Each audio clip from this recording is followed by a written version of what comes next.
হাদিস অনুযায়ী একজন মুসলিম কতক্ষণ জান্নাতের ফল আহরণ করতে থাকেন? এ, যতক্ষণ কিতাব অধ্যয়ন করেন। বি, অসুস্থ ব্যক্তিকে দেখে ফিরে আসা পর্যন্ত। সি, যতক্ষণ নামাজের অপেক্ষায় থাকেন। জি, যতক্ষণ অন্য মুসলমান তার থেকে নিরাপদ থাকে।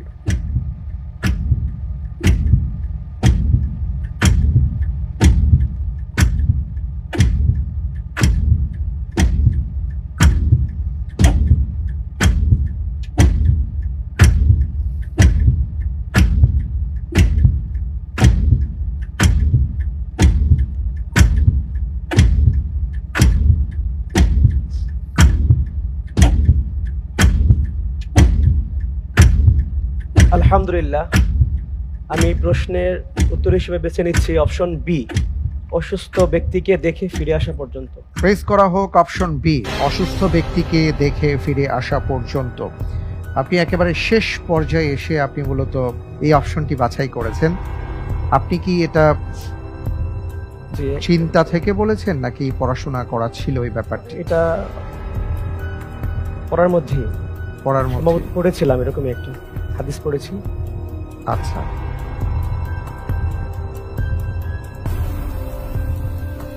আপনি এর আগের প্রশ্নগুলোতে খুব ভালো করেছেন, মাশাআল্লাহ। এই প্রশ্নের উত্তর দিতে গিয়ে একটু সময় নিয়েছেন। আমি দেখতে পাচ্ছি আপনি যে উত্তরটি দিয়েছেন এই পর্যায়ে আপনার উত্তরটি সঠিক। আলহামদুলিল্লাহ, মাশাআল্লাহ, তাবারাকাল্লাহ।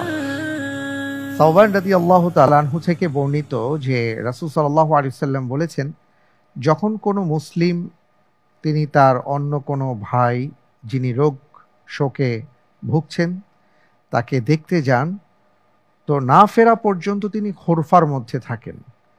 তাকে জিজ্ঞেস করা হলো, ইয়া রাসূলুল্লাহ, খোরফা মানে কি? রাসূল সাল্লাল্লাহু আলাইহি ওয়াসাল্লাম বললেন, খোরফা মানে হলো জান্নাতের ফল পাড়া। সুবহানাল্লাহ। অসাধারণ একটি হাদিস আমরা শুনলাম প্রিয় দর্শক। আমাদের বর্তমান সময়ে, বর্তমান সমাজে আমাদের আত্মীয় স্বজন যখন অসুস্থ হন, আমরা এখন তাদেরকে দেখতে যাওয়াটা খুব প্রয়োজন বোধ করি না।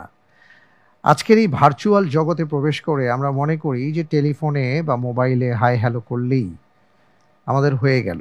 কিন্তু রাসূল সাল্লাল্লাহু আলাইহি ওয়াসাল্লাম যে কথাটি বলেছেন, আমরা যদি একটু কষ্ট করে আমাদের সেই স্বজনকে, কোনো ভাই, কোনো বন্ধুকে দেখতে যাই, তিনি আমাদেরকে দেখে যেভাবে আনন্দিত হবেন, খুশি হবেন।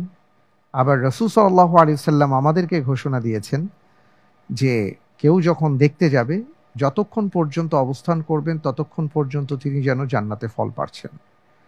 আরও অনেক বর্ণনা আছে এই ব্যাপারে। আমরা আজকে এই কথাটা শুনলাম। আল্লাহ তাআলার কাছে দোয়া করব এই জাতীয় যখন কোনো আমল করবার আমাদের তৌফিক হবে, আমরা যেন সেটা হাতছাড়া না করি। আল্লাহুম্মা আমিন।